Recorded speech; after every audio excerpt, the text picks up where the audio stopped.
All right. Good morning, everyone, ladies and gentlemen, to the second day of the conference. I want to welcome a few new people that have arrived this morning. I'll just mention a couple. First of all, to Professor Chaim Hames, Rector. He'll be talking in a minute. So welcome. And welcome to our guests from Dimona. We are going to be with you, God willing, tomorrow during the tour. It's a pleasure to have you here. Okay. Before I begin, I would like to express my sincere gratitude to all those who helped make this conference possible. To Oded, the director of the center, as well as my PhD advisor.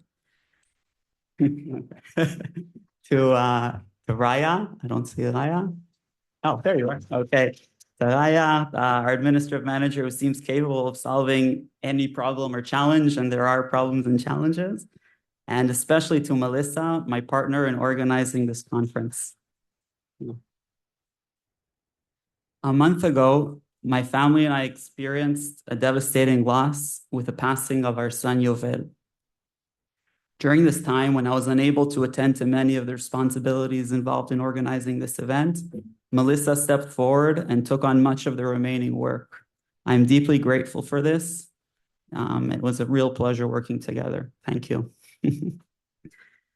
The loss of Yovel has led our family to establish a project in his memory called Lirot Tov, seeing good. The project is meant to foster Ain Tova, a good eye, for one to another. Following his passing, we donated his corneas, thus Yovel enabling someone else to see through his eyes. But we also wanted to find another way for his eyes to remain present in the world by encouraging people to look at one another with greater generosity, empathy, and goodwill. Ain Tova, a good eye. During the funeral and the Shiva, we asked everyone to think of someone that they see with an Ain Tzara, a negative eye. All people have better traits and worse traits, but when we view another person with Ain Tzara, in Hebrew, literally a limited eye, Tzar means also limited, we see them through a narrow and limited perspective. We asked people to look for one positive point in that individual, a nekuda tova, a good point, one thing that they find good in him or her, and from now on to try to see that person from a wider perspective, not merely through the narrow prism of that annoying so-called trait. Ain Tova is not naive optimism, nor does it mean ignoring faults or disagreements. Rather, it is a conscious effort to recognize the good in other people, to judge generously, and to resist reducing others to their shortcomings. This idea is especially relevant to the study of intra-religious polemics. Religious traditions have been shaped through vigorously debate and controversy. The goal, therefore, is not the absence of a disagreement. On the contrary, disagreement can be intellectually productive and even necessary. As Oded mentioned yesterday, the machloket was created on the second day of creation, according to the Zohar. What matters, though, is the kind of disagreement we wish to cultivate. There is an important distinction between arguing about ideas and arguing about people, between criticizing a position and holding the person who holds it and attacking the person who holds it, between what the classical tradition calls ad rem and ad hominem. The former is essential to scholarship. The latter is corrosive to it. A good eye, Ain Tova, does not require us to abandon criticism or intellectual rigor. It asks something more demanding, to engage seriously with ideas while continuing to see the humanity, integrity, and dignity of those with whom we disagree. Thank you all for being here, and I wish this a stimulating and rewarding conference. It is now my pleasure to invite Professor Chaim Hames, Rector of Ben-Gurion University and founder of the Center for the Study of Conversion and Inter-Religious Encounters. In the coming year, Chaim will be returning to the center as a member of its steering committee. Chaim, welcome.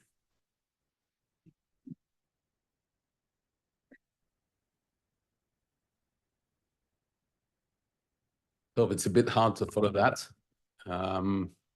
So good morning, everyone, and welcome to this conference. I'm really, really sorry that I was unable to attend yesterday, but from talking to a couple of people who were here, I think I missed a really, really interesting day.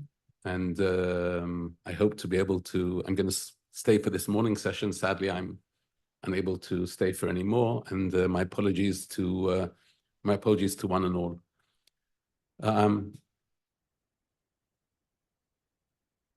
Yishai,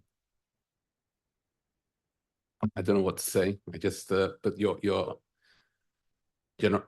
idea of taking your son's loss and turning it into something positive is truly inspiring. I couldn't help when I heard your son's name thinking about Yuval, and and sons who are lost. And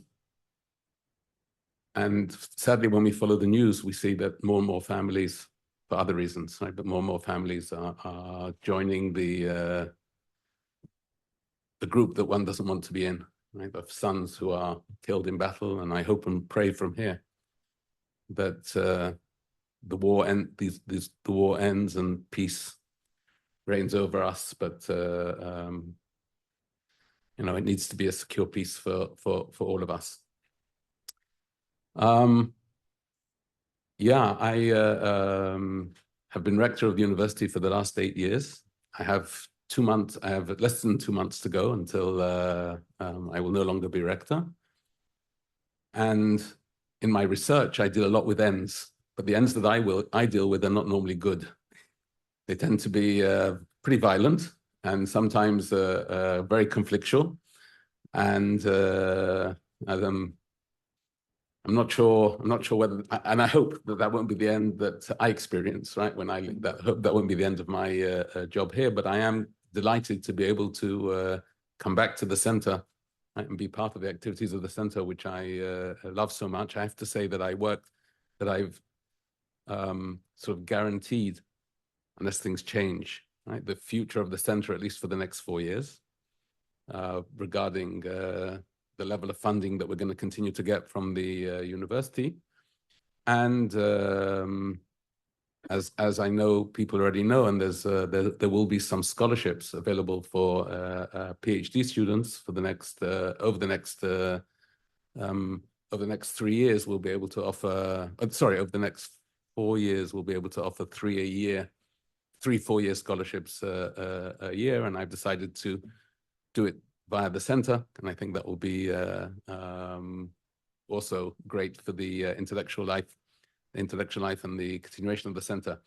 I have to say, I remember when I looked at the program, I saw the center is the Center for the Study of Conversion and Inter-Religious Encounters. So it was interesting to see that the topic chosen this year was intra-religious encounters, but when you think about it a bit more, right? Every religious encounter, right, in a sense, right, whether it be intra or inter, is part of a much larger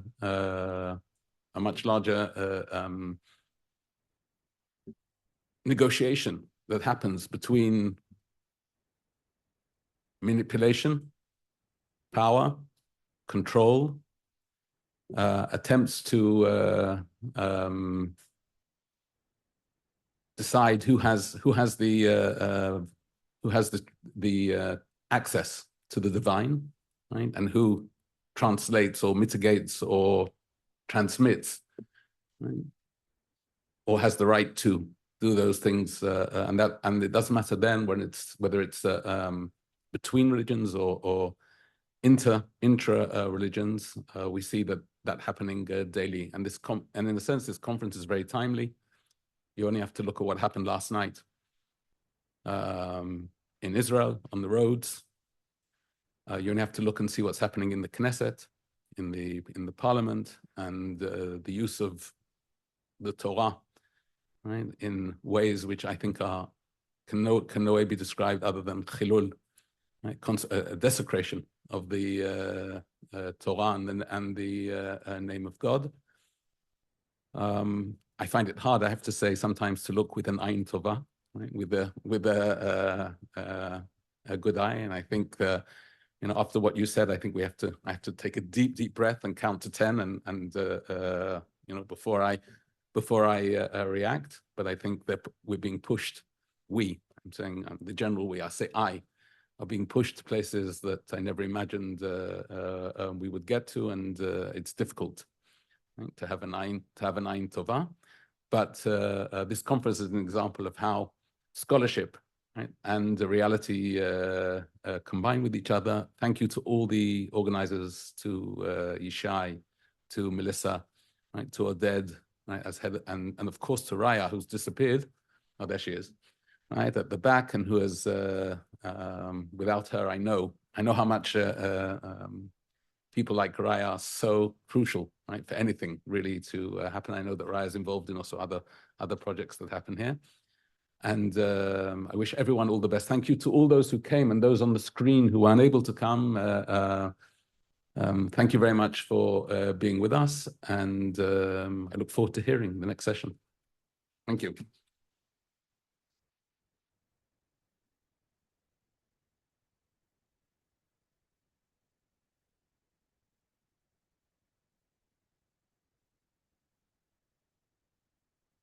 Boker Tov. Good morning to all of you.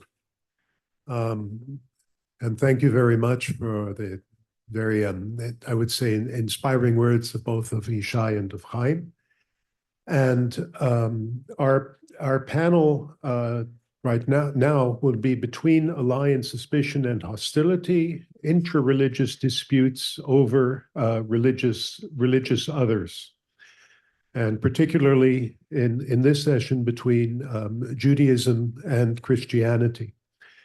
And it's a topic that's also very, very dear to my heart. But let's launch into the three talks. Our first speaker will be Mordy Miller, who is an assistant professor at Ben-Gurion Research Institute for the Study of Zionism at Ben-Gurion, in Sde Boker. His research focuses on the intersections of theology and politics in modern Israel. He's also a research fellow at the Schocken Institute for Jewish Studies. So we have three talks. I'll introduce each of them in turn, about 15 minutes for each talk, right? 18, and then we'll have time. I'll say a few words in response, and then time for discussion. Mordy, bakash. So thank you very much. I'm very happy to be here among teachers, colleagues, friends. This talk is based on a larger article in progress, and I would be very grateful for your comments and suggestions. I would like to begin with a small scene from Jerusalem. On a rainy morning in May 2023, several dozens religious Zionist protesters gathered near the Davidson Center near the Old City to protest against an event held by evangelical Christians. The protesters shouted, "Missionaries, go home, misionerim habayta," and some reportedly spat at the Christian participants. Two of the signs they held were especially revealing. One declared, in rhymed Hebrew, "The people of Israel are growing and flourishing." The Christian lie is a bursting balloon. Another stated, "For you, Christians, in Jerusalem, God is buried. For us in Jerusalem, God lives and the people live."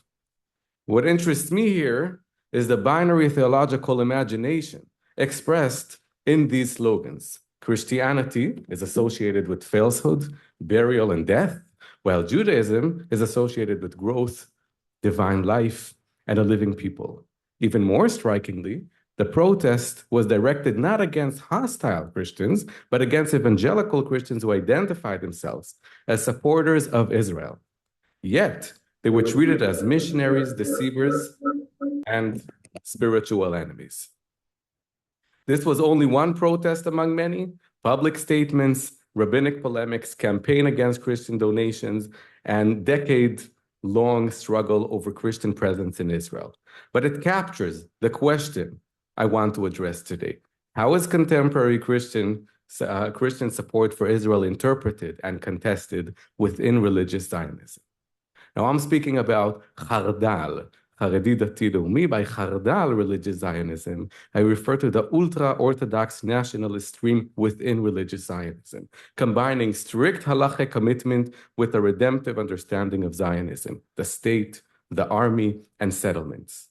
This is one of the most influential forces in contemporary religious Zionism. This current draws heavily on the theology of Rabbis Kook, Avraham Yitzchak Kook, his son Rav Tzvi Yehuda Kook, in which Zionism and the state of Israel are interpreted as stages in redemption. This is why Christian support becomes theologically charged. Chardali religious Zionists and pro-Israel Christians often appear to share a striking set of assumptions: a providential reading of the Bible, messianic expectation, support for Jewish settlement in Judea and Samaria, and conservative political positions. Yet the question is not why Christians support Israel, but how their support is interpreted and contested from within religious Zionism itself. For several decades, pro-Israel Christians individuals and organizations have offered financial assistance to settlements and Israeli institutions, alongside volunteer labor and agriculture projects in Judea and Samaria. These gestures confront Chardali leaders with a theological dilemma. Can such Christians be incorporated into the redemptive narrative of Jewish return and sovereignty? Or do they remain representatives of Christianity as a religious and historical adversary? I will examine two opposing answers through the writings and public interventions of Rav Eliezer Melamed and his circle, and Rav Tzvi Tau and his circle. And then, hopefully, if we have time, briefly, I'll touch on the case of Donald Trump. Let me begin with the more affirmative position, that of Rav Eliezer Melamed. Melamed, you can see here in the center of the photo, the rabbi of the settlement Har Bracha, and one of the most influential halachic authorities in contemporary religious Zionism. It's important precisely because he speaks from within the Chardali world rather than from its liberal margins. In 2011, Melamed began to argue publicly that evangelical Christians who support Israel should be treated not with fear and suspicion, but with honor and love. The central claim that emerges from his writing is that contemporary pro-Israel Christians should not be understood simply as the continuation of historical Christianity. Melamed does not ignore classical Jewish sources that treat Christianity harshly, including Maimonides' classification of Christianity as idolatry. Nor does he deny the long history of Christian persecution of Jews. Rather, he argues that these sources and memories refer to a different Christianity, a Christianity that persecuted Jews, sought to convert them, and denied the covenantal status of Israel. Contemporary pro-Israel Christians, by contrast, represent for him a new religious phenomena. In Melamed's view, the establishment of the state of Israel has transformed Christian consciousness. These Christians have come to recognize that the Jewish people are the chosen people. They must return to their land, settle it, and live there according to Torah and mitzvot and commandments.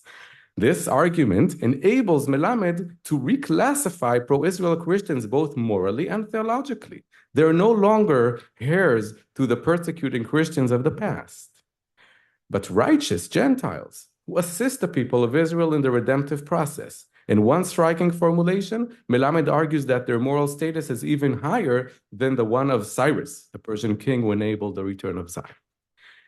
Even belief in Jesus does not, for Melamed, cancel his transformation. These Christians, he says, are mistaken about the Messiah's identity, but their messianic expectation places them closer to truth than secular actors without any messianic horizon. This position is not merely apologetic. It is rooted in a broader religious Zionist reading of history and the unfolding of redemption. For Melamed, the emergence of Christians who love Israel, support Jewish settlement, and identify the return to Zion with biblical prophecy is itself a sign that the redemptive process has begun. Christian support for Israel thus becomes not only politically useful or emotionally moving, but theologically meaningful. It confirms that redemption process possesses a universal dimension, and that the nations are beginning to recognize Israel's role in the divine plan. Melamed's doctrine of the new Christians did not remain theoretical. It permitted the acceptance of Christian donations, the hosting of Christian volunteers, you can see here in the photo. In 2011, he became the first to host Hayovel volunteers in his settlement, Har Bracha. This was precisely what made the issue explosive. You can see here also a public statement against him. One of the people who signed the statement is Rav Yosef Zini, by the way, father of Rosh HaShabak, explaining why he's against Rav Melamed. You can read it for yourself. So contemporary reports even noted that at first glance, some of the Christian volunteers looked almost indistinguishable from religious Zionist settlers. This is a Christian family. However, it's very hard to tell them apart from the settlers themselves. For Melamed, this resemblance made cooperation possible. These Christians appeared as biblical, conservative, family-oriented supporters of Jewish settlements. For his opponents, however, the same resemblance made the danger more acute. Now, I want to touch upon the position associated with Rav Tzvi Tau and his circle. It begins with the assumption that Christianity remains an enduring theological enemy of the Jewish people, ha'oyev hanitzchi, even when it appears in the form of support for Israel. Tau, president of the Har Hamor Yeshiva, and one of the most influential figures in the Chardali world, formulated already in the 70s a deeply hostile theological understanding of Christianity. He regarded it not merely as a rival religion or a historical persecutor, but as a metaphysical force of impurity, treating the Jewish character of the state, threatening the Jewish character of the state of Israel. In this framework, Christianity does not operate only through churches or missionaries, but through culture, education, academia, the media, the legal system, Reform Judaism, foreign foundations, and so on. Tau's authority depends in part on his perceived ability to decipher what is happening in depth. Within this interpretive system, Christianity is bound together with Edom, Esav, Rome, the West, the United States. We'll see this when we get to Trump. These are not merely historical or political categories, but manifestations of a spiritual force that seeks to prevent Israel from realizing its redemptive destiny. Within Tau's circle, Shlomo Aviner, Rav Aviner, from the settlement Beit El, and the head of the Yeshiva Teret Kohanim, gives this position an especially sharp formulation. He described Christian as our principal long-term enemy, whereas the conflict with Arabs, he says, is, in his words, a non-essential conflict between neighbors. The struggle with Christians is, I'm quoting, a cosmological struggle over the essence. Are we the people of Israel or not? Aviner's language makes explicit the implications of Tau's broader metaphysical worldview. Christianity, he argues, continues to deny Israel's covenantal identity. Christians still believe that they are the true Israel, while Jews are a form of historical refuse destined to disappear. In the past, Christians persecuted Jews openly and violently. Today, says Aviner, it has changed strategy. The wolf has disguised himself as a kind grandmother in order to devour Little Red Riding Hood. Christian support, smiles, donations, embrace are therefore not signs of friendship, but instruments of deception. We do not want your money, he says. We do not want your embrace. This rhetoric directly reverses Melamed's interpretation. For Melamed, Christian support proves that Christianity has changed in response to the establishment of the State of Israel. For Tau's circle, the very appearance of support confirms the opposite. What Melamed interprets as transformation, Tau's circle interprets it as a refined strategy of penetration. Christian support for Israel is not a Jewish redemptive sign for Tau's circle, but part of a Christian eschatological narrative in which Jewish return to the land ultimately serves Christian fulfillment. The disagreement also requires an halachic dimension. What Melamed permits as cooperation, Aviner rejects as the public strengthening of idolatry.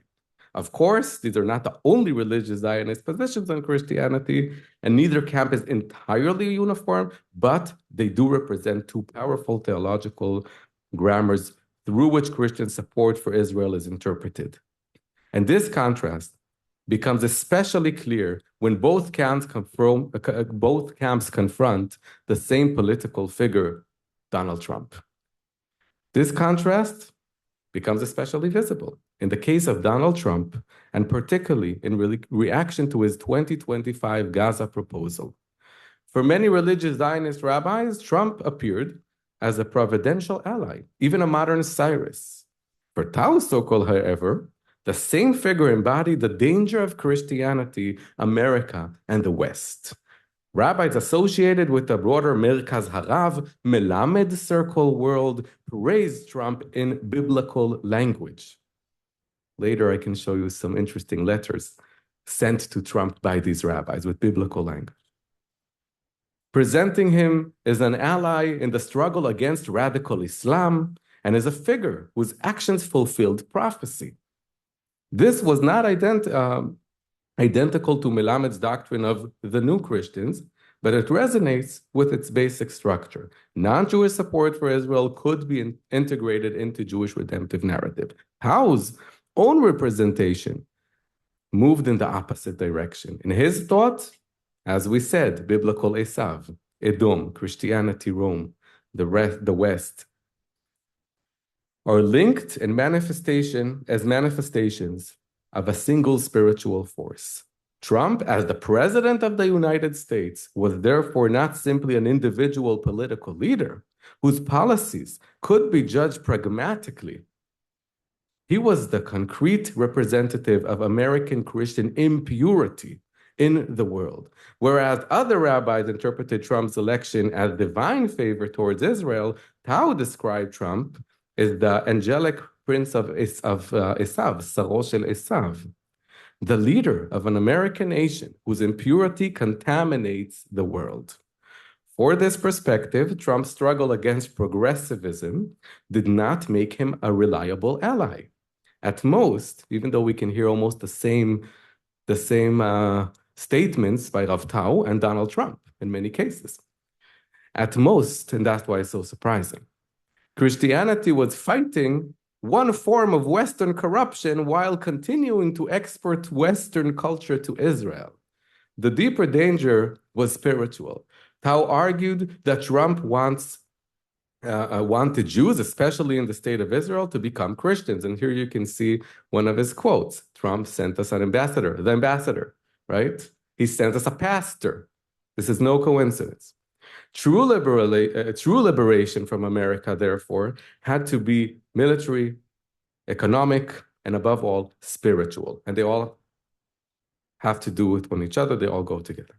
Trump's Gaza plan, therefore, became for Tau's circle not liberation, but a new form of American Christian domination. The more Trump appeared to love Israel, the more dangerous he became. Rabbi Oded Volansky, a close friend and student of Tau, described Trump as representing this is a quote, a very dangerous kind of Christianity dressed in the clothing of settlers, levushim belevush shel mitnachalin. The phrase, and I'm finishing in 1 minute, the phrase is crucial. For Melamed, the resemblance between evangelical and settlers made cooperation possible. For Tau's circle, it made it dangerous. The enemy had learned to appear as a friend, even as a settler.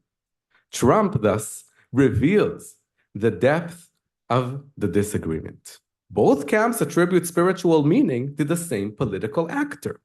For one camp, Trump was a Gentile ally assisting Israel in the redemptive process. For the other, he was most dangerous, precisely because his embrace of Israel appeared so warm. The debate over Christian support for Israel is therefore not simply a debate over Christians. It is a struggle over Jewish sovereignty, the boundaries of redemption, and the theological identity of the state of Israel. For Melamed, And his circle, Christian love, may testify that redemption is drawing the nations towards Jerusalem. For Tao, the same love proves that Christianity has learned to approach Israel not through hatred, but through embrace. In other words, the Christian other becomes a mirror through which religious Zionists define the state, its sovereignty, and its redemptive boundaries. The question, finally, is not only whether Christians can be allies, but what kind of theological reality the state of Israel is understood to be. Thank you very much.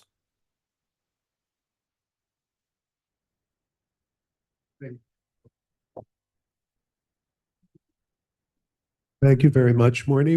We'll have the discussion at the end because these three papers are very close in the kinds of subjects that they treat, and I think we'll do best to merge the comments and questions for each of them.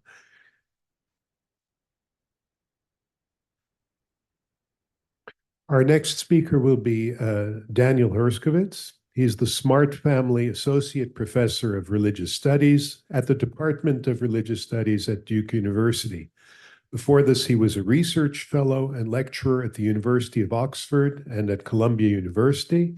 He's the author of two books, Heidegger and His Jewish Reception, Cambridge 2021, and was the winner of the Salo W. and Janet M. Baron Young Scholars Award, and the second book, The Judeo-Christian Thought of Franz Rosenzweig, published by the British Academy in 2025.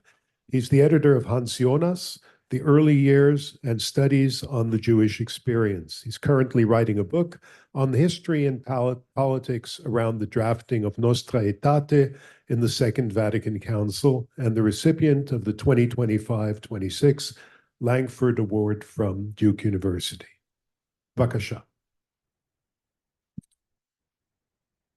Good morning, everyone. Thank you.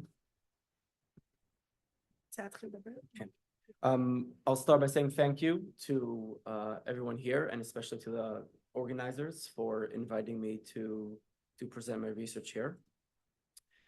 I am going to talk about, while we get the PowerPoint up, I'm going to talk about one of the essential debates in 20th century Jewish interfaith world, and that is the debate between Joseph Soloveitchik and Abraham Joshua Heschel on dialogue with Christians.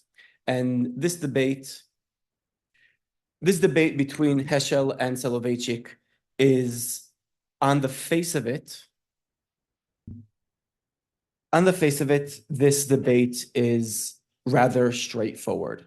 Soloveitchik differentiates between general human issues and religious issues. So communication with Christians on topics that concern us as human beings, issues of politics, infrastructure, medicine, education, etc., that is permitted and maybe even encouraged. But dialogue with Christians on issues of faith, that is prohibited. That's not allowed. And Heschel, on the other hand, claims that interfaith dialogue between Jews and Christians is not only inevitable, it's also beneficial. Now, both figures articulated their view on this matter in two programmatic texts. Soloveitchik in his 1964 text titled Confrontation, and Heschel in his 1965 text titled No Religion is an Island. And often this debate is presented as a general confrontation between two images of Judaism, two versions of the Jewish relationship with the world around it. One that is defensive and restrictive, and the other embracive and affirmative. One, Soloveitchik's, that leans towards closedness, and the other, Heschel's, which leans towards openness. And what I want to suggest today is that this debate is not just a general debate, but actually it's intertwined with another ideological clash that occupied many Jews in the United States during the 1950s and 60s, and that is the debate over the idea of a Judeo-Christian tradition. Now, what sparked the debate between Heschel and Soloveitchik on interfaith dialogue was the Second Vatican Council, and specifically the Catholic Church's decision to write a document on the Jews. And this ended up being the document that we now call Nostra Aetate. And in a historical first, what the church decided to do was approach Jewish representatives and ask their opinion and advice about what they were hoping this document would look like. This created a small internal debate within the Jewish world as to whether and to what extent to cooperate with the Vatican. And ultimately, the organization that was most closely working with the Vatican and that served as the unofficial representatives of the Jews were the American Jewish Committee. Now, they're an advocacy group, okay? They're shtadlanim, really.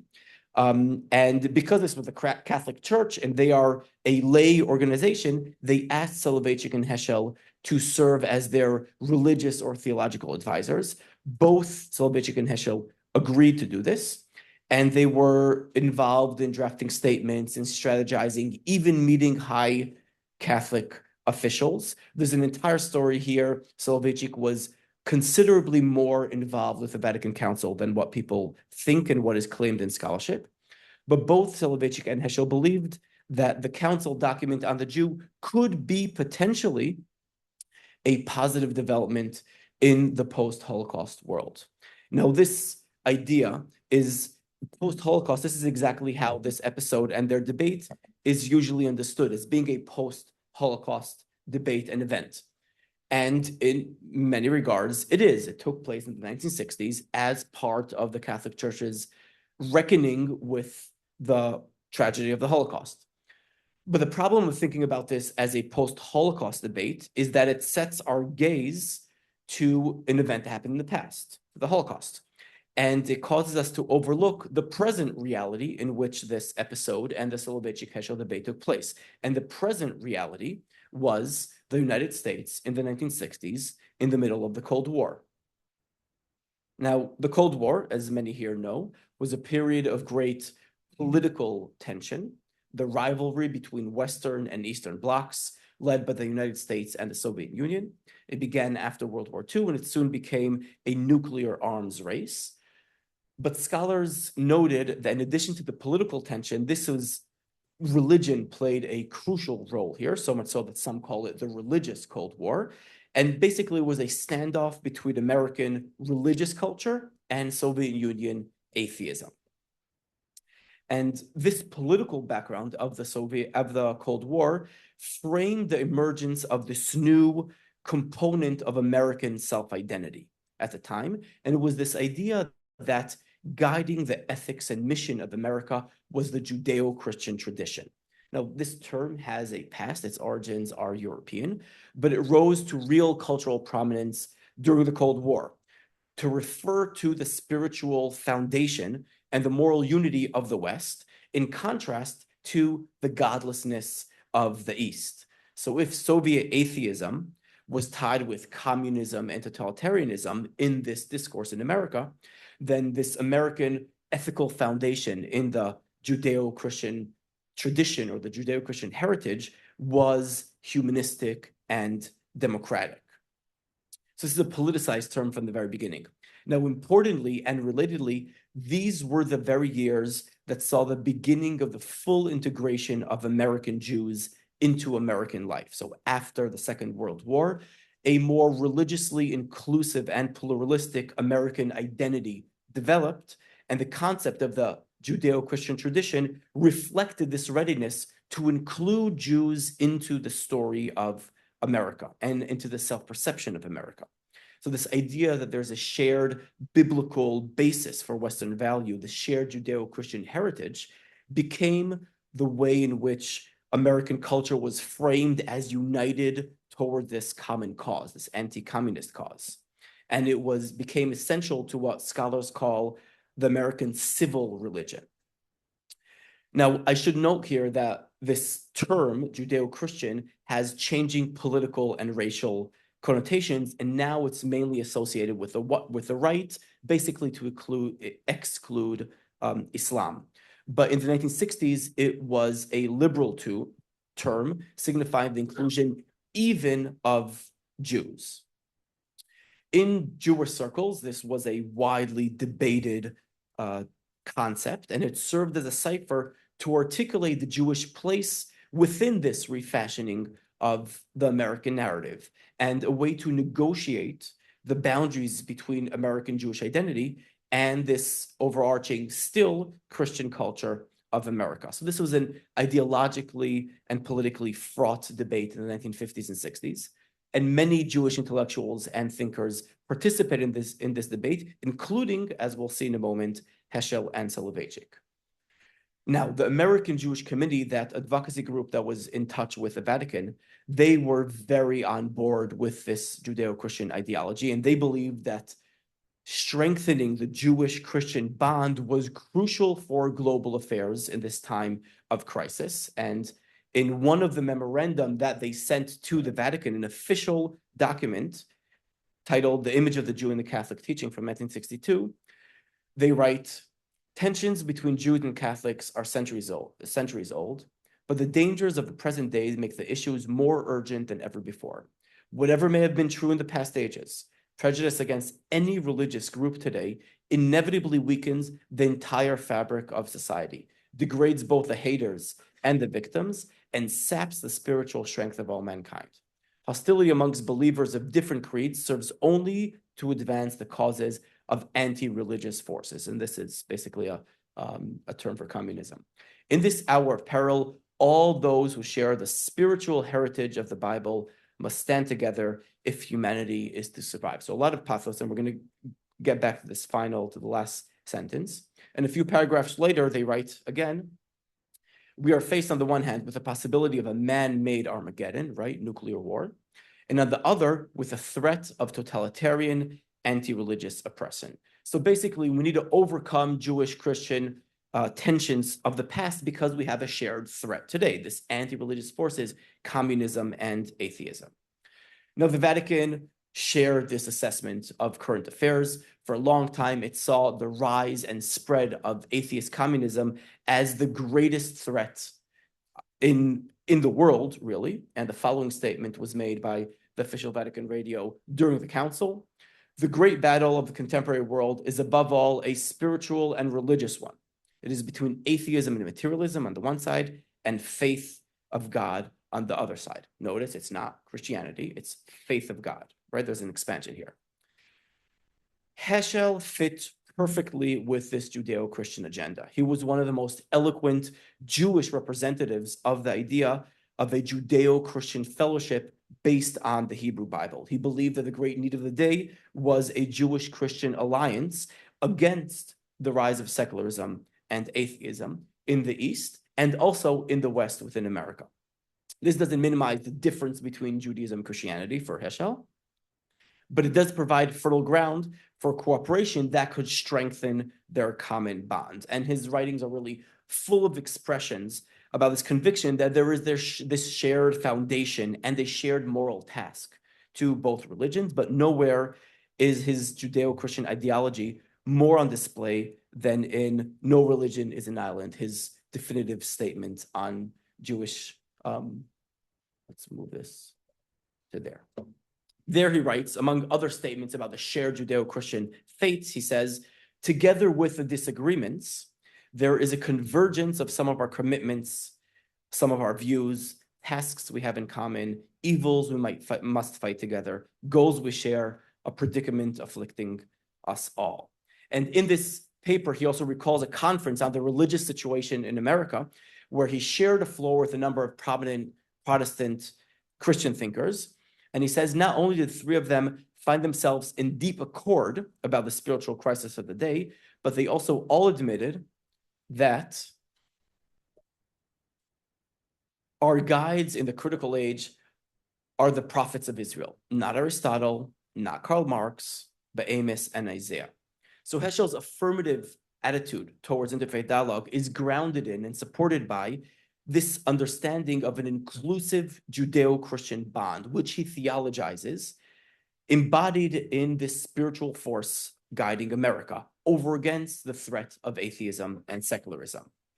Now, completely opposing this vision is Soloveitchik. For him, this theology of consensus, which is so prized by Heschel, was precisely the danger of getting involved with the Vatican Council in the first place. And it's what ultimately led him to stop advising the AJC and attack them for talking to Christians. And throughout the entire time he was involved with the council, Soloveitchik urged the Jewish organizations in communication with the Vatican to avoid any religious framing of Jewish-Christian relations and to focus on the secular level of social and human relations. So, for example, in that memorandum that we read from a few moments ago, the image of the Jew in Catholic teaching from 1962, before it was submitted to the Vatican, it was sent to Soloveitchik to comment on. And according to the archival material, he basically had one correction or one objection. Any statement that implies some kind of shared legacy between Jews and Christians, any statement implying any continuity between Judaism and Christianity should be deleted. So, for example, with regard to that sentence that we read earlier, in this hour of peril, all those who share the spiritual heritage of the Bible must stand together if humanity is to survive. About this sentence, Soloveitchik writes, paragraph 3, and you see it's JBS, or Joseph Ber Soloveitchik, suggests, change the spiritual heritage of the Bible, change those words to more neutral, a common spiritual heritage that affirms human dignity, etc., or that embraces all mankind. And he believes that also, he also objects to the statement about the historical and spiritual ties between Judaism and Christianity because no such spiritual ties exists. There's no special relationship between Judaism and Christianity at all. Any statement suggesting that would be simply wrong. And this comes out forcefully in a 1963 statement that he makes, which really is the end of his cooperation with the Vatican, where he announces that the real motive of the council's document was to missionize Jews. And he says, Jews have nothing in common with Christians, for whom we are as widely separated in a religious sense as with Buddhists. Whoever utters the phrase Judeo-Christian tradition is agnostic. Now, this opposition to interfaith dialogue and to the very idea of a Judeo-Christian tradition is presented most systematically in his essay, Confrontation, which I mentioned before. And again, there he divides between general human issues, medicine, infrastructure, education, etc., which are okay to talk to Christians about, and religious issues of faith, which are prohibited. And there he says that interfaith dialogue, theological dialogue, is not allowed, and Judaism is a totally independent faith community that holds no special ties or bonds with any other religion. Jews are not related to any faith community as brethren, even as separated, which is how the Judeo-Christian ideology often spoke in these familial terms, brother and sister, mother religion, that kind of thing. And those who speak of a common tradition uniting two faith communities, such as the Christian and the Judaic, in other words, the Judeo-Christian tradition, are doing something that is utterly absurd. Now, he's not denying that there are historical connections between Judaism and Christianity, but he says the honest historian would be forced to admit that a more accurate assessment would add Hellenism to this mix, and therefore, speaking of a Judeo-Christian tradition, that's basically a flawed concept. And in any way, that's only historical. From a religious perspective, Judaism is true, and it is completely divided, completely separate from any other religion. Islam, Christianity, Buddhism, they're all the same. In other words, the idea of a Judeo-Christian tradition constitutes an illegitimate trespassing of the secular into the religious, a mixing of the American civil religion with the actual, true Jewish religion. So if Heschel believed that there's an overlap between the cultural and the religious, this is very Hasidic of him, and therefore interfaith dialogue is necessary and beneficial, especially in the context of a shared spiritual threat coming from atheism and secularism, Soloveitchik denies this overlap and claims that there is a strict separation between the cultural context that America provides Jews and Christians and the actual faith context, which is completely separate. To conclude, the debate between Heschel and Soloveitchik on Jewish-Christian relations is not simply a general and decontextualized dispute between a closed and open version of Judaism, but rather it encompasses many broader pressing issues, pressing then, perhaps pressing now, related to American Jewish modernity. including the accuracy and utility of this Judeo-Christian framework, the relationship between American civil religion and the Jewish religion, the challenges of inclusivity and the relationship between a Jewish identity and an increasingly pluralistic culture outside it, as well as the attitude towards secularism. And this debate is implicated in one of the most important and enduring questions facing American Jews still till today. What is the relationship between my Jewish and American poles of my identity? What kind of coherence should I seek between my identity as part of a minority culture, marked as different, and my identity as part of a broader majority culture? And for comparison, no parallel debates emerged at the time at the State of Israel, where the issue is precisely the opposite. That is, the relationship between the Jewish majority and the minority cultures within its borders. Thank you. Thank you very much. I think it's exciting, and also I think even without responding, you already see how the two papers so far have been very intimately connected. Our third presentation will be that of Dr. Sara Hahn, by Zoom, as a Catholic theologian and a scholar of Jewish studies, affiliated with the Selma Stern Center for Jewish Studies in Berlin-Brandenburg. She received her doctorate from the Freie Universität Berlin with a dissertation on Ernst Ludwig Ehrlich and Jewish-Christian dialogue as a lifelong vocation, which was published by Kohlhammer. Her current research project examines Christian elements of modern anti-Semitism, tracing continuities across both German states and unified Germany, with a focus on ecclesiastical education in the in East Germany, on the German Democratic Republic. More broadly, her work addresses the theological dimensions of anti-Semitism and Jewish-Christian dialogue in the aftermath of the Shoah, with a particular emphasis on the German-speaking world. Sarah? Okay, we get there. We start. Awesome. What is carved in stone does not simply belong to the past. It remains visible, it remains present, and it continues to speak. In and on many churches throughout Europe, we find anti-Jewish visual programs that depicted Judaism and Jews as blind, rejected, superseded, or defiled. They contradict the church's theological renewal after 1945, which includes the rejection of Jews' hatred and Christian mission to the Jews. This lecture asked what anti-Jewish objects in church spaces reveal about the limits of ecclesial renewal. The question is not simply historical. It concerns present practice. How do churches actually implement the insight of Jewish-Christian dialogue when these insights must become concrete in their own spaces? This object raises questions about ecclesial self-criticism, material tradition, and public responsibility, since church spaces are sacred spaces, but also part of cultural history and public discourse. I began with a brief look at Jewish-Christian dialogue after 1945, then turned to two motives. First, synagogue and ecclesia, with a case example from Natters, and second, the Christensow, with an example from Kalbe, before closing the question of visibility and responsibility.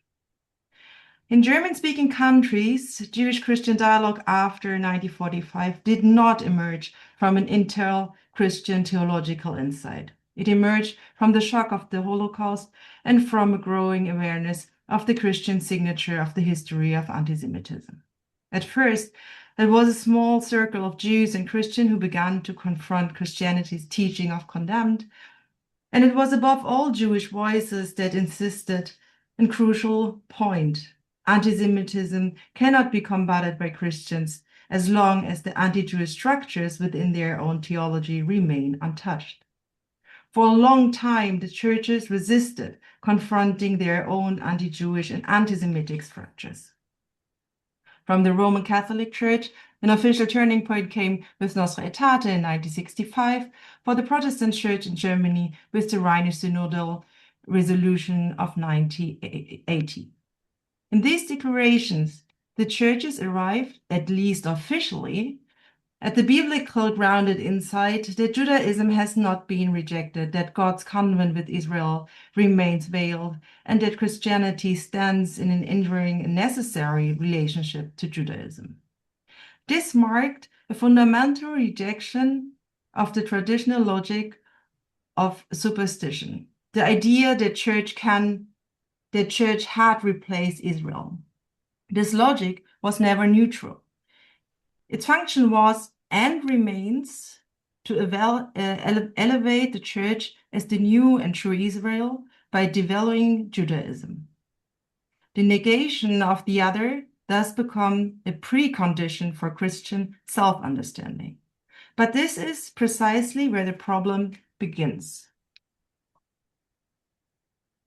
The official theological turn came up against an older material reality. Church spaces filled with images that continue to testify to opposite. The depiction of synagogue and ecclesia is not arbitrary. It is a theological argument in visual forms. Both figures are depicted as beautiful women, yet their attributes code them as opposites.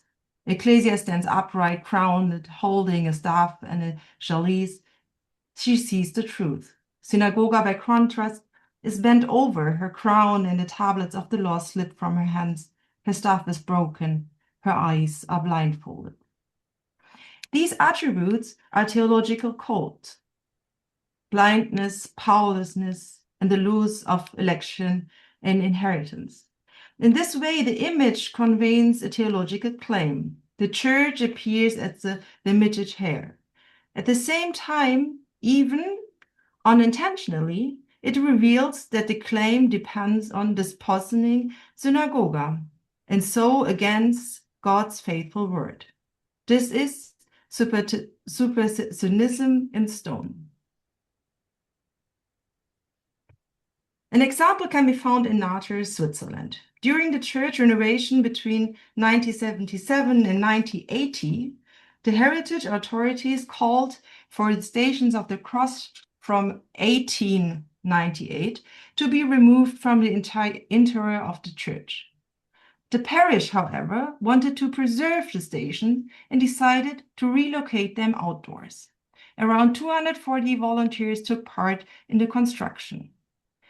This also meant that Station 12, the dramatic climax of Christ's Passion, was preserved, and there, and how do we do this now?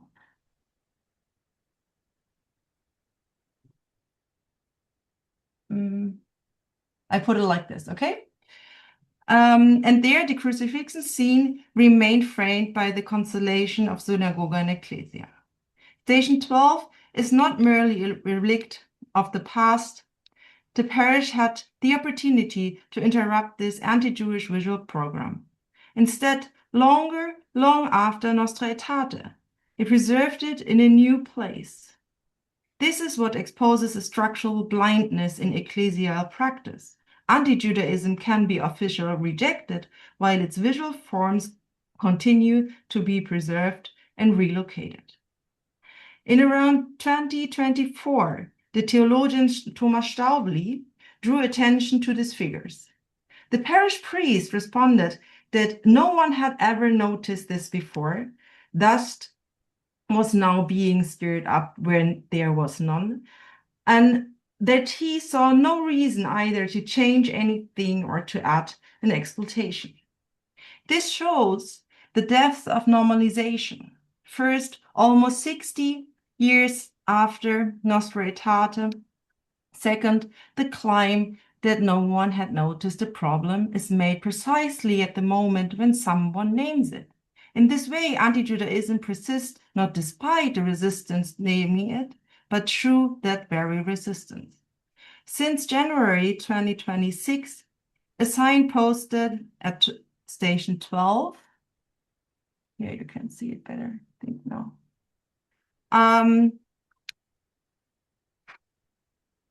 posted at Station 12, and the parish rejected anti-Semitism and emphasized its bond with Judaism and asked for forgiveness. In an eye counter image shows now synagogue with a crown and a book. One can certainly ask whether an AI-generated image is sufficient to transform the space. At the same time, the image itself raises an important theological question: where does synagogue look, and what kind of seeing becomes possible there? The case of Natas reveals a central dynamic. Anti-Jewish visual programs are not forgotten. They remain physically present, yet their meaning becomes invisible, unrecognized as theological statements. Moreover, the Station of the Cross is part of a public walking route. As long as ecclesial practice does not recognize its own anti-Judaism as a problem, such depictions appear as tradition, art, or mere historical detail, and their theological violence remains concealed. While synagogue and ecclesia translate supersessionism into stone, the so-called Judensau gives Christian anti-Judaism a vulgar and obscene visual form, one of bodily defilement and mockery demonization. I will not use the term. Linguistically, it repeats the slur. It marks those who are mocked rather than those who mock. I therefore use the terms Christensoul or Churchsoul instead. This remaining is an analytical choice. It shifts the focus to the perpetrators, to the Christian tradition, and to the church space that produced, disseminated, and preserved such images for centuries. For this depiction do not tell us anything about reality. They reveal the obscene Christian imagination that produced them. In these depictions, Jews are shown in close physical proximity to Saul. The visual logic is clear. Judaism is presented not merely as a theological mistaken, but as physically, religiously, and morally defiled. This becomes even more drastic when figures appear at the hindquarters of the pig, searching there for God's name. In this way, what in Judaism is associated with holiness, scripture, interpretation, and the worship is defamed and demonized in Christian imagery. Here, the image does more than present Judaism as superseded. It discredited Judaism by portraying it as defiled, dangerous, and blasphemous. And here lies the connection to modern anti-Semitic stereotypes in which Jewish learning, knowledge, and intellectuality are imagined as hidden, manipulative, and dynamic.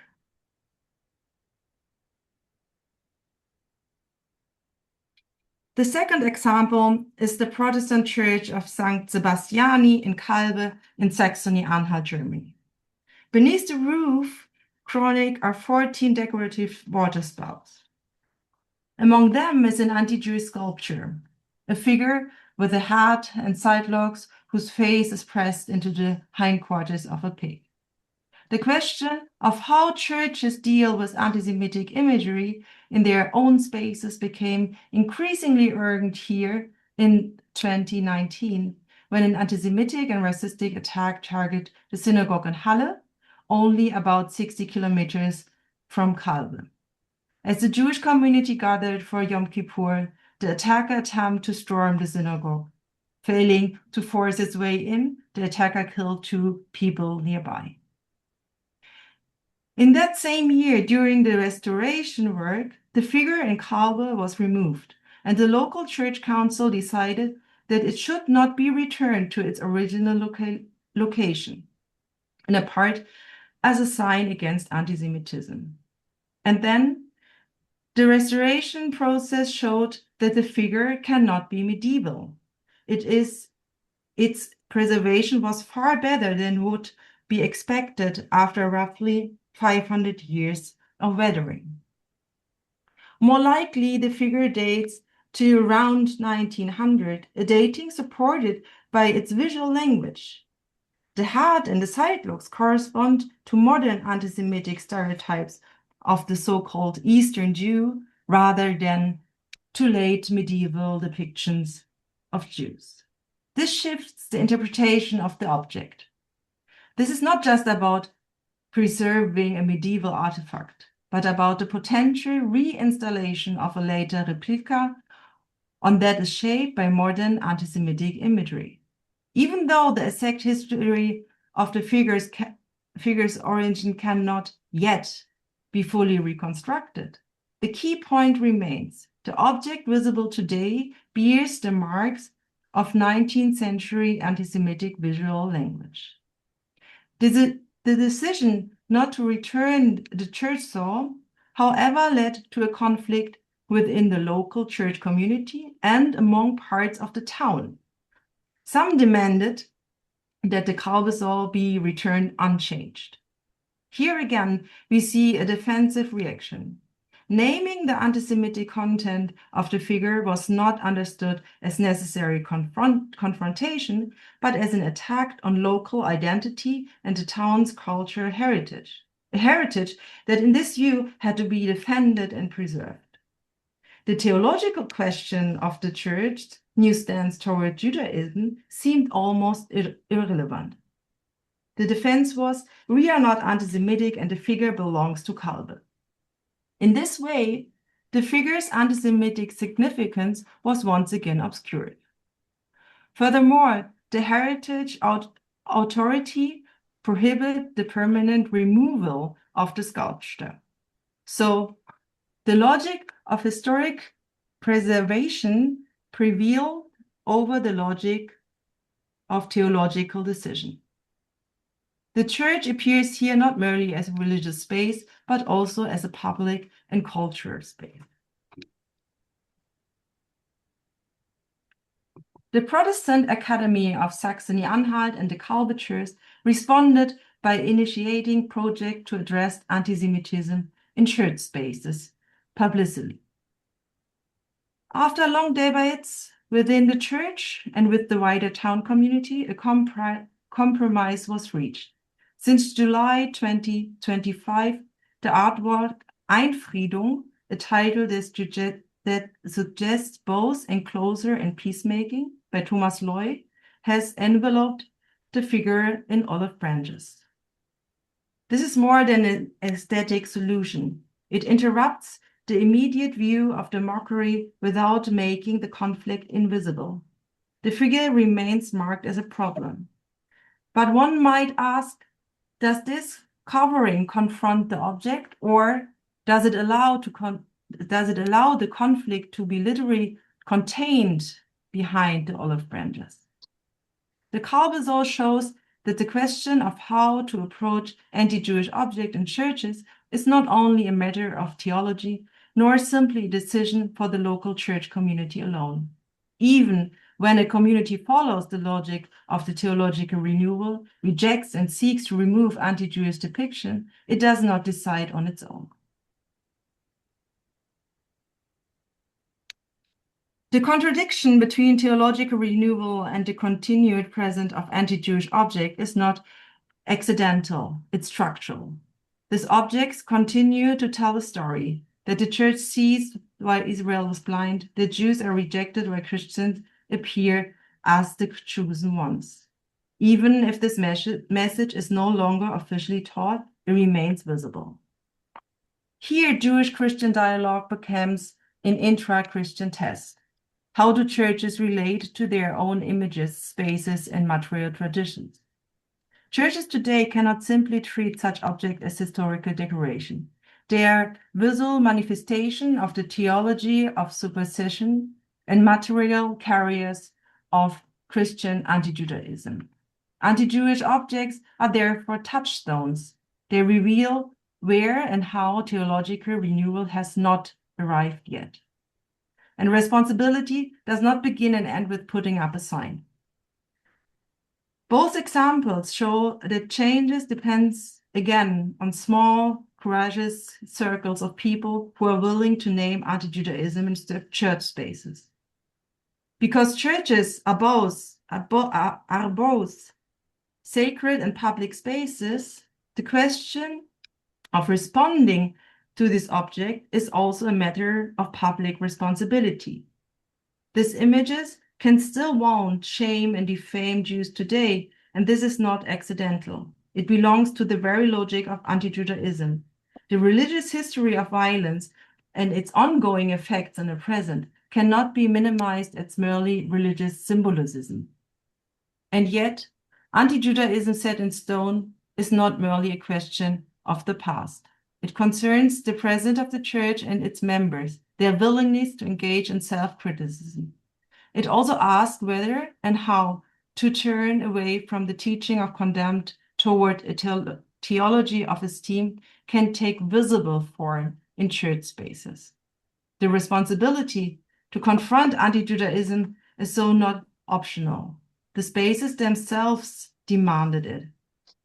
For sacred spaces are not only places of religious life, they are also places of religious witness. Thank you very much.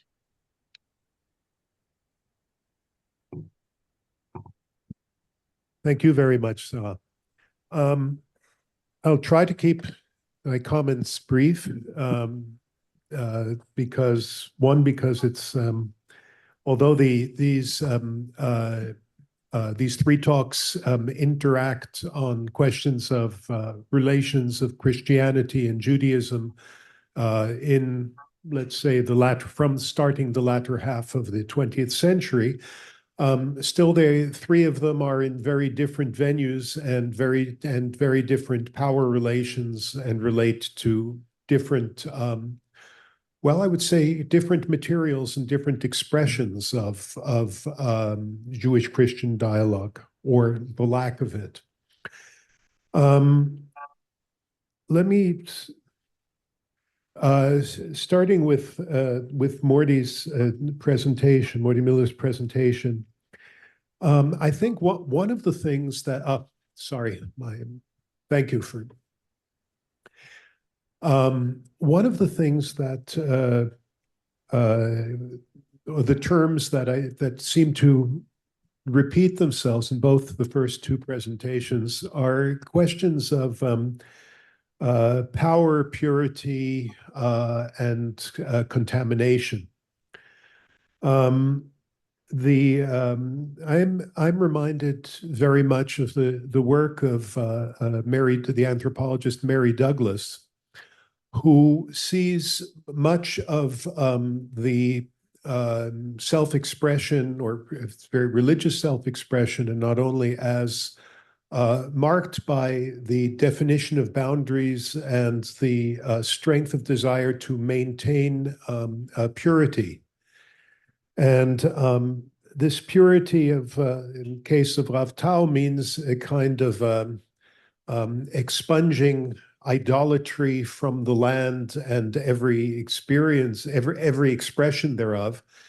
And very often the thickness of boundaries, I wonder, it depends on a person's own security and the need to manifest those boundaries towards others. I think very often for example, some of the most outspoken opponents of homosexuality were found to be often homosexual abusers of children themselves. And you wonder, what this says about the anti-Christian vehemence of a religion whose signs are very, very little manifest here. To what extent is the Israeli-Palestinian hostility then displaced here onto this possibly contaminating other, as they see it, Christianity? I think of you're probably aware of it. There's the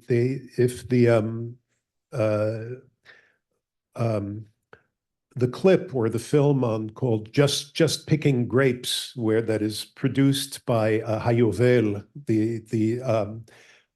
shows to what extent very often a kind of evangelical and national religious aesthetic, as well as their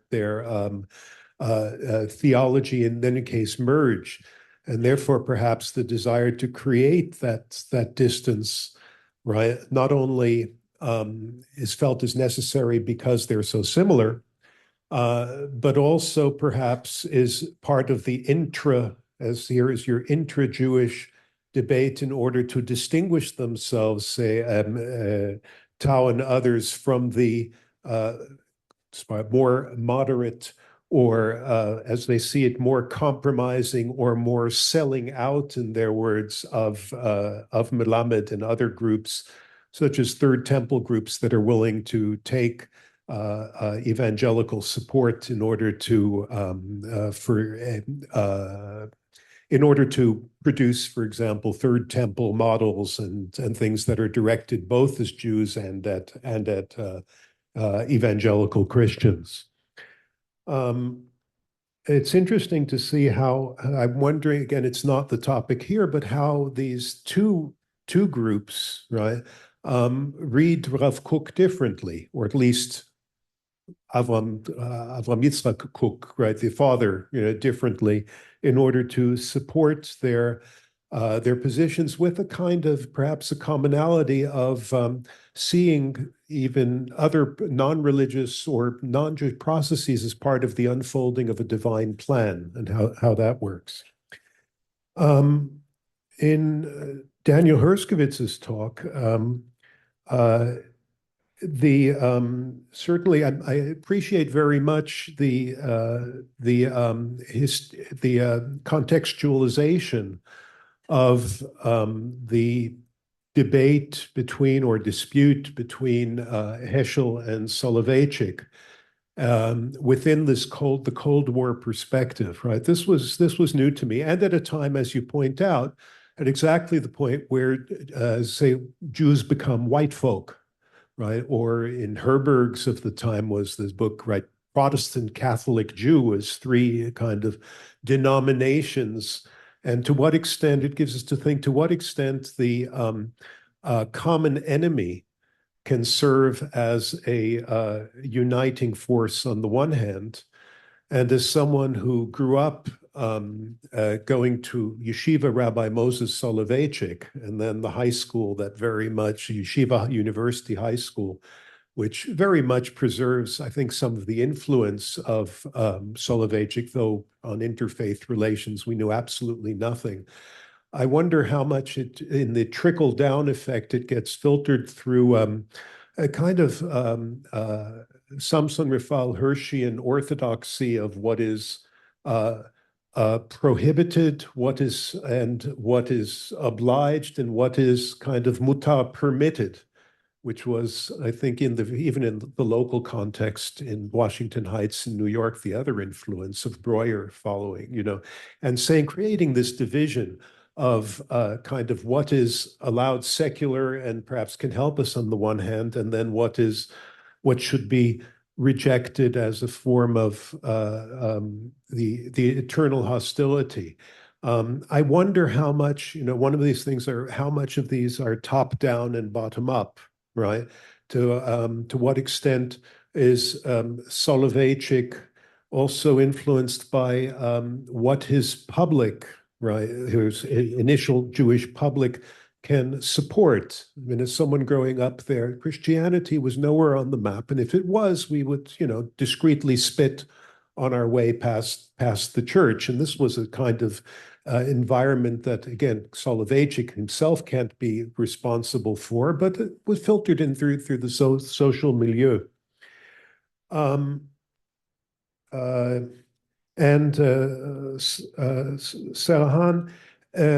I find that, this part of the debate that you speak of in the anti-Jewish theology that remains through these stone sculptures, again, Certainly, I would think that there is some difference you might want to think about between a sculpture on the inside of a church, and you mention it, and that in a public space, especially when the procession goes through there, right? The influence of Jews is directly as minimal as in the places where today these sculptures are. There is very little direct Jewish presence in the towns and villages where these are there. So the audience is not directly Jews. The audience, as you point out, are current day Christians. And some of the debate, at least today, certainly intersects with the question of the taking down of monuments that we see throughout the world, where the question is, say, what do you do with I think of Virginia, say, for one example, Confederate war monuments. What do you do with a kind of abolishing of slavery or depictions of slaves? And does one remove the monuments or pull them down? Very often these monuments were, I would say, invisible previously. They were just, there on a square and some old guy on a horse, right? And they become visible. And then not only between preservationists, local people who see heritage as something that's extremely important, but what happens, say, in places like intersect, like in Richmond, where all of the monuments on a whole avenue were pulled down, and instead they become little flower gardens or so that history, if the act of taking down the monument is very significant, once it's there, it just becomes empty space and is forgotten, right? So, here these kind of enclosing with these branches is an interesting way of doing it. And again, you point out correctly, what does it say? As you do in some ways in your choice, and I understand this very well, to name the Judensaal, the Christensaal, in other words, to shift the responsibility onto the Christian, onto the church, rather than onto Jews as the object. But does that not also, conceal the virulence of the original depiction? I don't know. I'm putting it as an open question, right? In the desire to create that. It's part of it. It's interesting to see. I think that the questions of the intersections of power and security are very prominent here. For example, in Germany, does this debate feed into current political struggles, the rise of the power of the AfD in these in the areas or the villages where these are put up, right? The increasing legitimacy of the very racist and fascist and often, though not always that clear, anti-Semitic expressions in the public sphere. And here, what happens, say, as changes come, and you have who else is reacting, right, Mordy? What about debates within now, perhaps in the current evangelical world, where as a result of the both the 7th of October and the wars in the wars in the 7th of October and wars in Gaza, at least among younger people, evangelical support, right, for Israel is severely declining. Does that influence the way that it's seen when okay, is it good for the Jews in Melamed and Tau's eyes that there's this kind of turn in evangelical support? Some odd questions, and perhaps let's open up the floor rather than respond to these. Sara, let's open up the floor for questions from the audience, and we'll collect 2 or 3, and then have each of you respond. In terms of Mordy's paper, you presented it very dichotomy, very systematically the differences between these two groups. And obviously, because you didn't have enough time to expand and to contextualize a little bit more, but it's just interesting. For instance, the criticism of Rabbi Melamed is not just because of his friendliness with Christians, but his friendliness is willing to meet with non-Orthodox Jews, non-Orthodox clergy. And so on that side,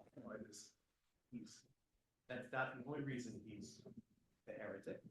And on the other hand, you have Rav Aviner, who opposed violent objections, or the army's soldiers objecting to the orders to dismantle the Gush Katif. And so on that side of the debate, he's not on the right, but he's on the left.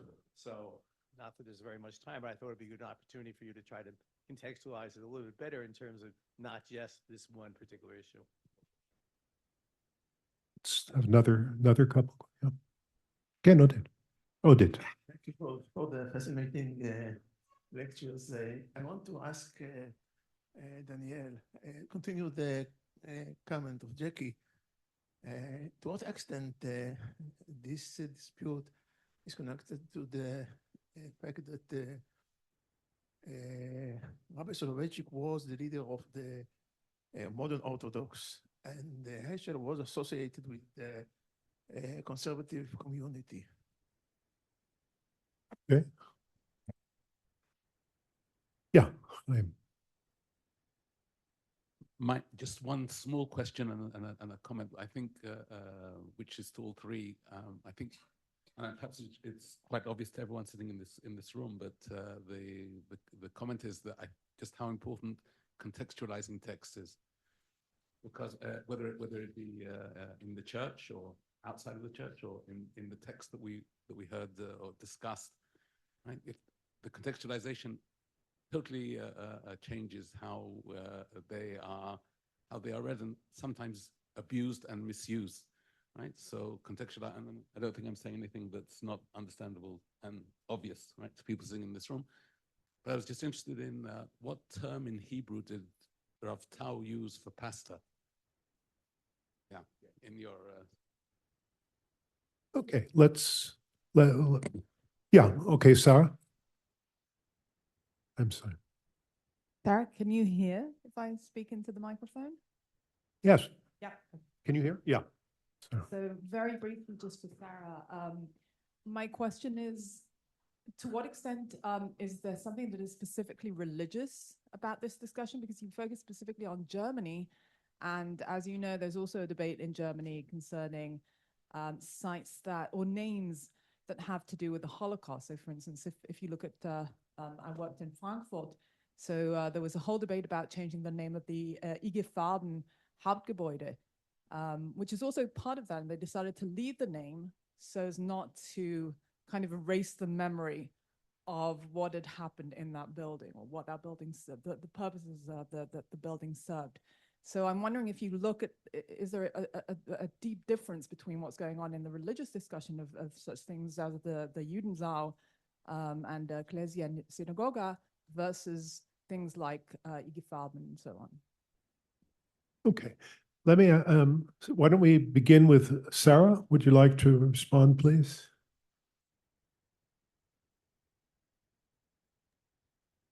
Yeah, thank you. Yeah, please. Thank you.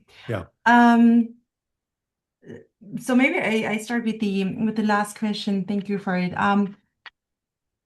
The religious moment in the cases I showed is, of course, the spaces. They are churches, and they are depicting a theology, what is against, from the Catholic side, what Nostra Aetate says, right? When you say the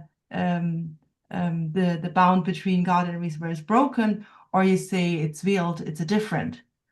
So, and this is a theological, this is the theological insight when you have the precondition of that Israel must be rejected, so you are elected, or if you need Israel to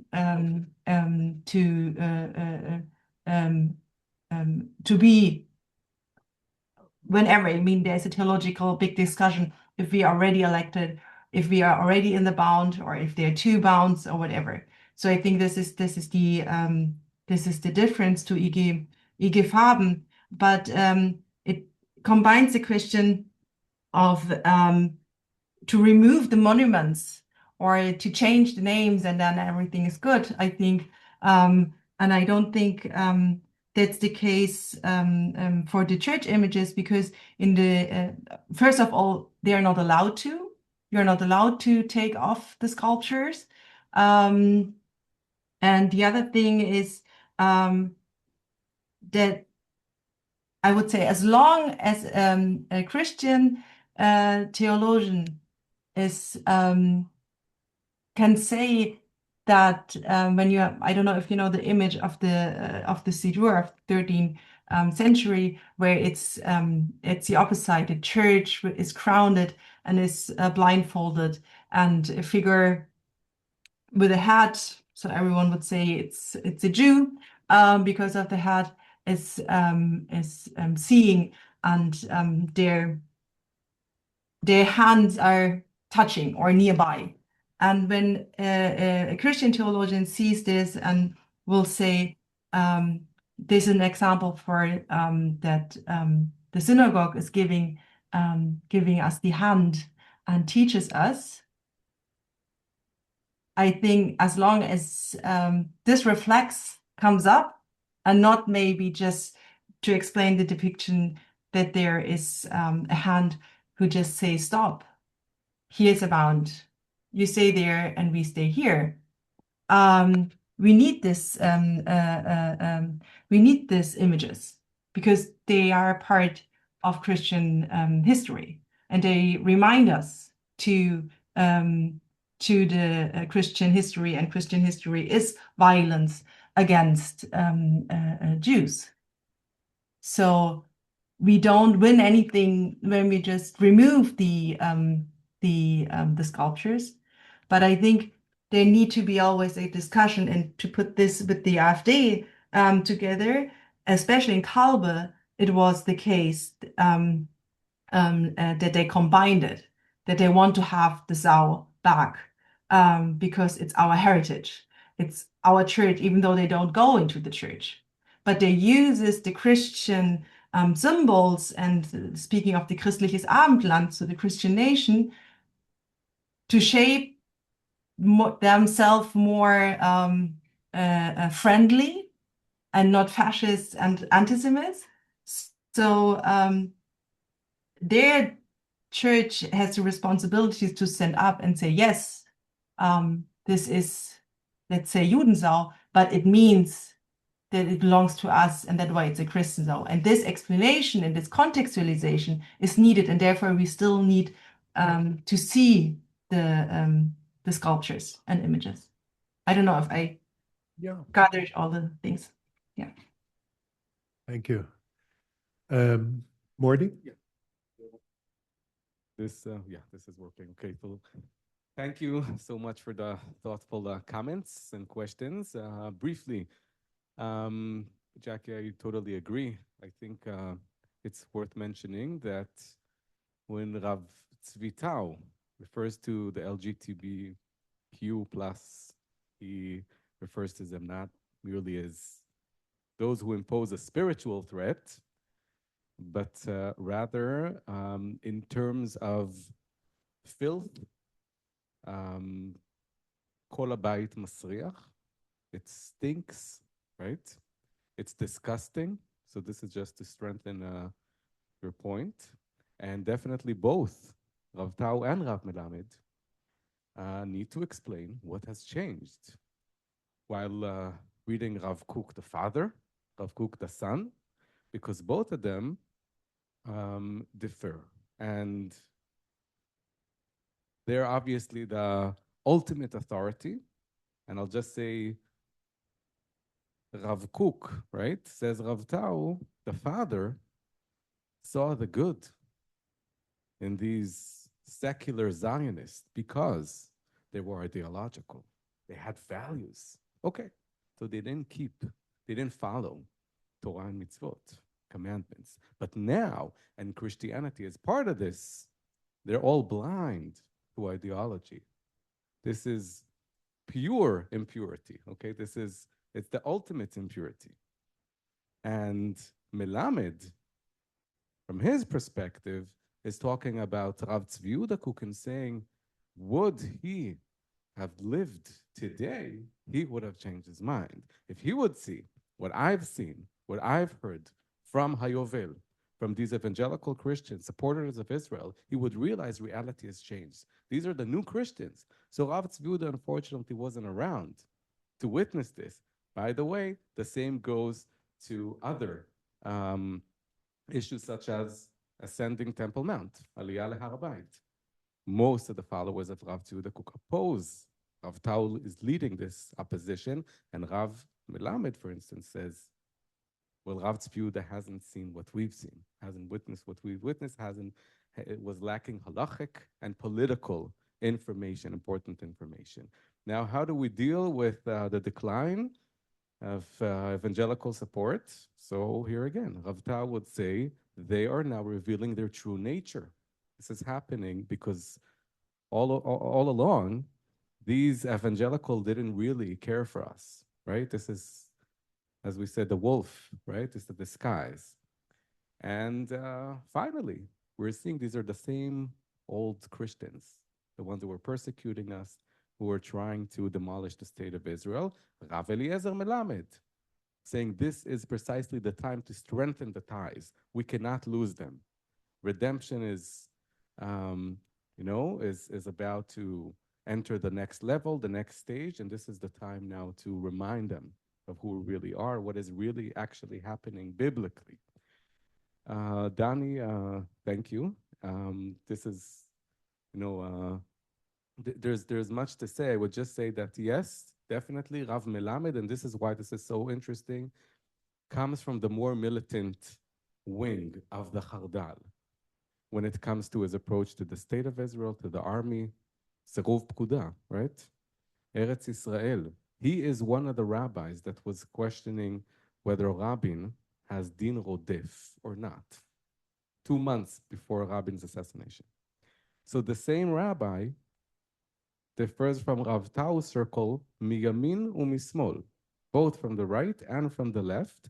And one of my arguments is, if it would be only Rav Melamed's dialogue with reforms or with other halachic issues, then the opposition would not reach such a heated point if it wouldn't be for his support in Christians. And I think this is what Rav Zini, father of David Zini, was adding to his signature, because this opposition to Rav Melamed was a halachic opposition. But when Rav Zini from Ashdod added his signature, in his handwriting, he was saying, remember, this is not only about the halakha, this is the same rabbi who let these evangelical Christians enter Har Bracha. So we all remember who he really is, okay? And this is the true nature of the opposition. And for the last question, Rav Tau speaks about Komel, Pastor Komel. And Ram shalach lanu Komel, okay, in a very negative way. Thank you. Yes, thanks for the question. Is this division, or how is this debate related to the fact that Soloveitchik is a leader of modern Orthodoxy and Heschel's associated with conservatism? So it's a great question. First, we need to say that both Soloveitchik and Heschel are Orthodox rabbis, right? Both of them live their life according to halakha. Right. Heschel is a professor in JTS, which is the rabbinical school of the conservative movement. But he is an Orthodox, he's a Chassid. It is related to their denominational affiliations, but also unrelated. It's related to a number of other things. Basically, Soloveitchik, in the constellation of the Jewish world, Soloveitchik was in the middle. You had a lot of rabbis who said, we want nothing to do with the Vatican Council and with Christians entirely. We don't want to talk to them about anything. And whenever they approach us and want to be in some kind of dialogue with us, it's always a trap. right? It's always they're trying to lure us in to missionize us. Once they did it through the sword, now they're doing it through love, but the motivation is the same motivation. Soloveitchik agreed with that part. He agreed that they're always trying to convert Jews, but he said simply we still share some kind of basic human foundation and a shared cultural context that facilitates our shared life. So if we need to talk about, transportation of children to school with people from New York or Boston, non-Jews from Boston, so of course that's what we're going to do. Heschel comes from a more, say, liberal, progressive world, but I think that at the end of the day, it's pretty idiosyncratic. It relates to their theological commitments as a brisk person and a person from the Hasidut, and to their personalities. From what I see, no one in the Jewish world was interested in theological dialogue with the Catholic Church, except for Heschel. The reason why they were involved with the council was because they believed that if the Catholic Church produces a strongly worded positive statement on the Jews, it would decrease anti-Semitism. The motivation, the agenda was social, to lessen prejudice against Jews. That's why Jewish organizations were involved with the council in the first place. They didn't want to do theology. There was nothing to do theology. They just said, stop accusing Jews of killing Christ, and then pastors in their Sunday sermon will stop saying that, and then Catholics around the world will stop hearing that Jews killed Christians. That would decrease anti-Semitism. Heschel is the only person who wants to do theology in this context, and that is specifically his theological perspective and agenda. I just want to add to a point about Soloveitchik. Soloveitchik also thinks of Reform Judaism as Christians, basically. He's not the only one. A lot of rabbis at the time and still do, but when there are all kinds of suggestions of doing shared prayers in America between conservative Reform and Orthodox, and his answer is always, it's the same answer he gives about interfaith dialogue. We're willing to cooperate with Reform about issues of shared human interest, medical infrastructure, transportation, but nothing theological. And more than that, he lectured in front of Yeshiva University students once and said, why is the Catholic Church suddenly now in the 1960s, suddenly now they're changing their tune towards Judaism and they're speaking about, shared heritage and openness. Why now? Why didn't they do it 100 years ago, 200 years ago? And his answer is they see that the Jews are weak. There are secular Jews in Israel. Reform Judaism is dominant in the United States. And they see that Jews basically lost their faith completely. They're half Christian already. And now they're capitalizing on that. I think that we could, tam velo nishlam, we could easily continue the debate, and I invite you all to speak with, to continue discussion individually, but we need to take a break, and Sara and Daniel and Mordy, thank you very much.